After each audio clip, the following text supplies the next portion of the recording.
The undisputed king of hip hop and new king of Toronto, Kendrick Lamar, has officially destroyed hip hop's biggest entertainer and certified pound cake, Drizzle Cake. What's left is to cut it open and Cake. I wish you could be here with me and eat this cake because it is so pillowy, soft, and just full of. Not only in their infamous rap battle, but now across seas in Drizzle Marie's own country. Because after the first night of Kendrick Lamar and SZA's Grand National Tour at Rogers Center, it's more clear than ever that Toronto really loves Kendrick Lamar. And don't fuck with their own 69 fan, Peter Pan Graham. After Kendrick sold out his first night in Rogers Center, then going back to back. Going back to back. Yeah. To sell out his second night on June 13th, another humiliation ritual for Drizzle Marie. Because already on the first night, Kendrick Lamar signed, sealed, and delivered like Stevie Wonder, giving one of his best performances from his entire Grand National Tour to date, with the very noticeable reactions from all the fans that packed Rogers Center Stadium. And as I mentioned on my previous video, Drizzle Pie won't be able to run or hide from the public reactions and videos that will circulate online and showing how much love and support Rogers Center was giving to Kendrick Lamar live on his Grand National Tour stop, especially with all of the Toronto fans getting on their Sean Carter asking Kendrick Lamar for an encore. And I get an encore. Do you want more? So for one last time, I need y'all to roar. Because Toronto definitely wanted more after hearing K-Dot rap his Not Like Us verse.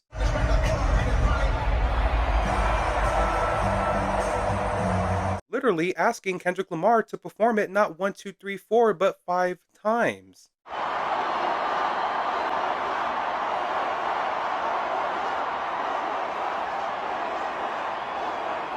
What a smart move for Drizzle Pie to cancel his live stream with Kai Cenat literally hours before Kendrick went on stage, because can you imagine all of the trolling and humiliation that Drizzle Marie would have received on that live stream? With Kai Cenat's chat most likely typing Not Like Us and all night long like the Mary Jane girls? I'm gonna give it to you.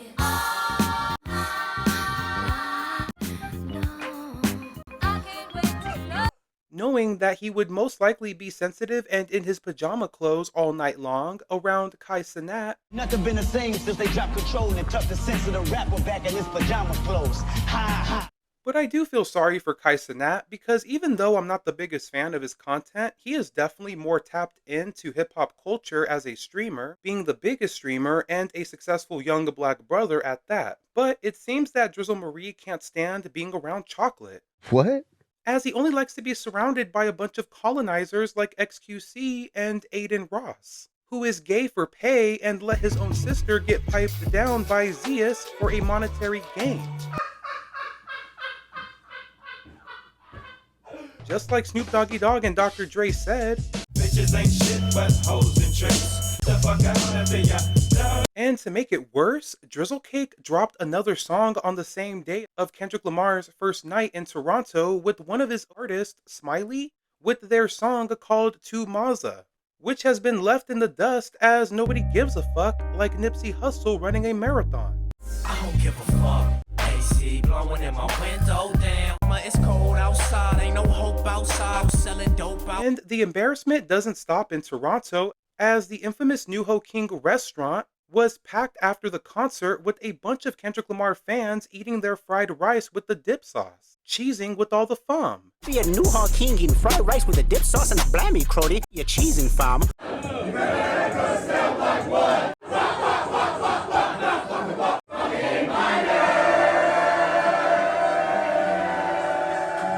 Where's your uncle at? Kendrick's uncle is probably at New Ho King as well, Drizzle Marie. West Coast niggas do phase, right? From the rap culture to the streamers on YouTube, it's clear that Drizzle Marie is not like us and deep down wants nothing to do with black culture and hip-hop culture. Because in hip-hop culture, you can be black or white like Michael Jackson.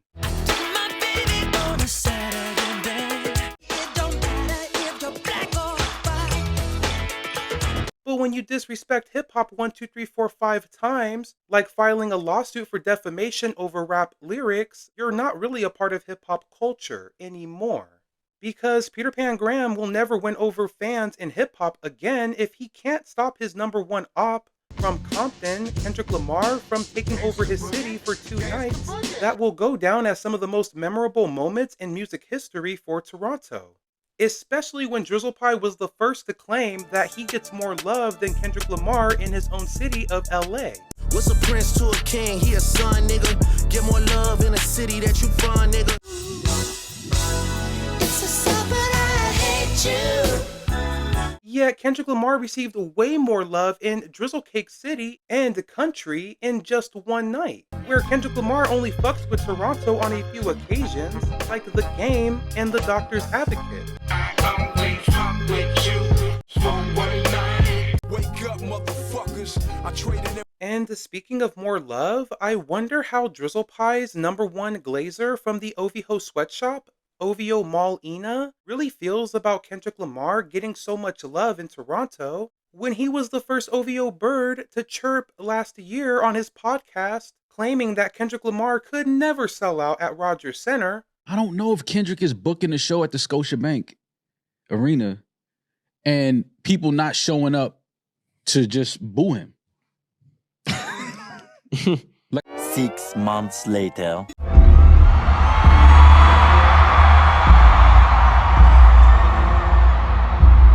Compared to Drizzle Cake, where OVO Molina claims he would easily be able to sell out a stadium in LA. I don't think Drake gets booed in LA at the crypto at his show. I can 100% see Kendrick getting booed all night. Girl, shut the fuck up. You thought you ate that? Yet Drizzle Cake still hasn't made a stadium tour, so him and his birds can prove all of us real hip-hop fans wrong. I guess we'll have to wait for Drizzle Pie to do a stadium tour after he does his smaller tour scheduled this summer, where he will be touring with Party Next Door and his White Powder. Allegedly. So they can celebrate their Some Sexy Songs for You album in smaller venues that are not stadiums. Damn. Sorry not sorry. My final thoughts. I want to keep this video short and sweet like Sabrina Carpenter because I want to get to the point that Kendrick Lamar literally is the greatest rapper alive, unlike Dwayne Carter. Because Kendrick Lamar already broke records in the United States before entering Toronto with his grand national tour, selling $112.5 million with only 10 shows completed, and for being the only superstar in rap to have a tour to this magnitude, not only in the United States, but in Canada, and literally have Drizzle Pie buried alive in embarrassment in his own city. Cut you because you are the devil, baby. After Drizzle Cake was once known as one of the best rappers in the industry just about 2 years ago, thanks to his ghostwriting team. And after Kendrick Lamar dominated in Toronto, it really makes me feel that he will be looked at as another Jay-Z in about 5 to 10 more years, where no matter how many rappers come through the game, Kendrick Lamar's name will always remain at the #1 spot in hip-hop to the millennial generation and Gen Z. And I hope that Kendrick Lamar can't stop, won't stop, no Diddy with going back to Toronto and other cities in Canada after his grand national tour to prove his dominance in hip-hop and his dominance to hip-hop's certified lover boy for all the Chihuahuas, Drizzle Marie, to continue to prove that there is a big difference between the two artists. One is a rap superstar and one is a pop star, not a doctor. I'm a pop star, not a doctor. Bitches calling my phone. And a simple reminder to Drizzle Cake that he should have never started this rap battle as a pop star, knowing that he could never be an actual rapper like Kendrick Lamar or even a Jermaine Cole in the first place. And at this point, the city of Toronto and Kendrick Lamar need to collaborate and make June 12th an official Kendrick Lamar holiday. And they should call it Not Like Us Day. They not like us. They not like us. Because Kendrick Lamar gets more love in Drizzle Pie's city more than Drizzle Marie does. Thank you so much for watching today's video, and let me know what your thoughts are with Kendrick Lamar taking over Toronto. It's clear that the city of Toronto and maybe all of Canada is really supporting Kendrick Lamar more than they are Peter Pan Graham. I know one stadium tour doesn't, change the impact that Drizzle Marie has had in Canada, obviously. Put some respect on his name. No, I won't. But I'm just saying that it seems that Kendrick Lamar clearly has more love and admiration from actual hip-hop fans in Toronto. This was an amazing moment for hip-hop, but let me know what your thoughts and opinions are. Don't forget to like, comment, and subscribe. And until next time, go be amazing and have an amazing rest of your day.